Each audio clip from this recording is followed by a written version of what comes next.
Everyone. It's Dr. Primack. I hope you all are well. I miss you. I'm doing this video for all my COE 2606 sections.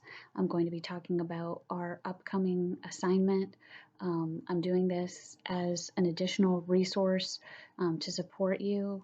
I am providing written instructions, and I suggest that you watch this video with those written instructions side by side, so watching this video on one side of your screen and then having the directions up, maybe minimized a little bit, so that as we work through it, you have those instructions right there next to you. I'm going to be looking at the instructions that way too. So if you see me looking over to the left, that's what I'm doing. I want to say thank you to those of you who have been submitting your assignments via Dropbox correctly.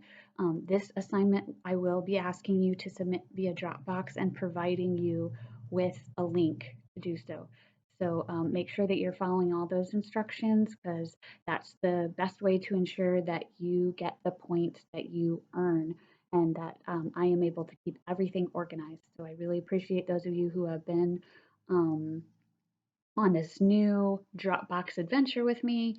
I'm actually feeling like it's going pretty well, and probably going to be incorporating it into the way that I accept assignments in the future. So, and if you have any questions about Dropbox, I do have a friend who put together a tutorial for y'all, and I sent out that tutorial. But if you need me to send it again, please let me know. And it should be pretty straightforward in terms of submitting this assignment. This assignment is called the Disability and Learning Differences Accommodation and Disclosure in the Workplace. So this is about the choice and decision to disclose about your disability or learning difference in the workplace. Not all of us will make that choice to disclose, and different workplaces will look different. So we may decide to do it in one workplace and not in another. It may be a good idea in one workplace and maybe not such a great idea in another workplace. So those are all individual decisions that you will need to make. And the idea behind this assignment is that you would be prepared to make those decisions because you would have thought it through and put a little bit of time and effort and forward thinking into it before you get into that situation, and to make you aware of the different resources that are available for you. So this assignment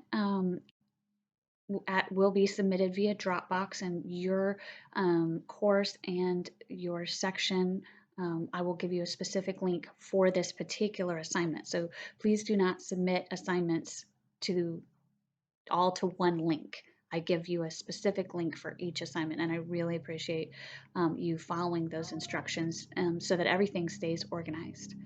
So you're going to want to title your document Disability and Learning Differences, Accommodation and Disclosure in the Workplace. Please use Times New Roman 12-point font, double spacing. This should sound pretty familiar. Type the course title, your name, and a date in the upper left-hand corner of the document. You don't need to bold slip this, but please do use your editing software, like your word processing, spell check kind of stuff. Keep it all, so that I can read and understand what you're writing. Um, so, the first part of this, you are going to go to a website, which is the Resources and Accommodations, a resource and accommodation website called Job Accommodation Network, or JAN. So that's what you're going to do. I provide you the link to that, and you are going to explore the resources that exist on this website. You're going to make a list of those that you find particularly useful. I'm hoping for about 5 examples. Next, you are going to use the accommodation search function, which they call SOAR. It takes you to a searchable online accommodation resource, so SOAR.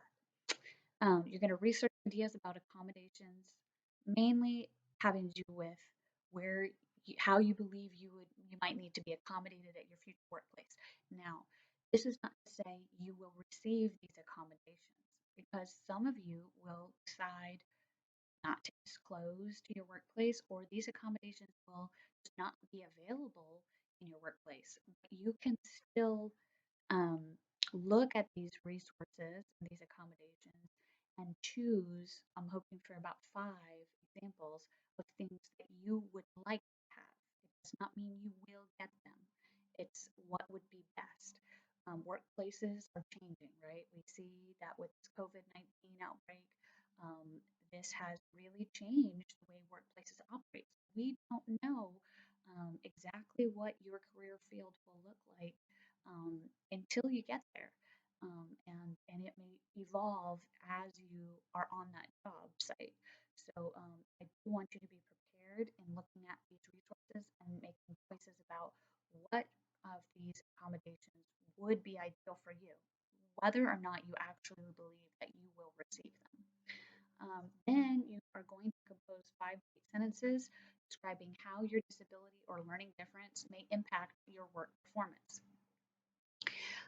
Of the accommodations that you found on SOAR, what will you, how do you foresee that being implemented in your workplace? So when you look on SOAR, you just make a list, like a bullet pointed list of the accommodations. In this 5 to 8 sentence paragraph, you are actually describing how those accommodations might be implemented in your workplace. And we're talking about an ideal situation. It may not be able, you may not be in the ideal situation, but if you were, how would these accommodations fit in for you in your anticipated workplace? And if you have more than one anticipated workplace, like you're looking at a couple different job options, you can speak to a couple different job options. You could do a few sentences on one and a few sentences on another, um, and kind of play it like that.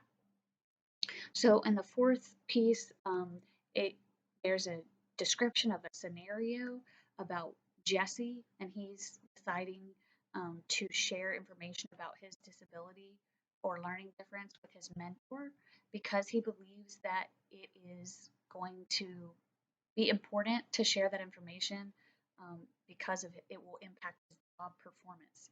So that's kind of playing out this idea of like when might someone disclose and you know there might be other situations in which you would not feel comfortable disclosing about your learning difference or disability.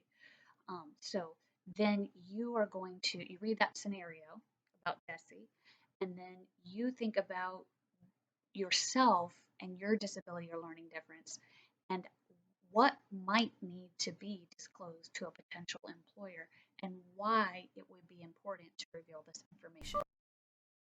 Alternatively, why not? So again, describing how your learning difference may impact you in the workplace and describing if you believe it would be important to disclose that information and why, or if you are planning to not disclose, why not?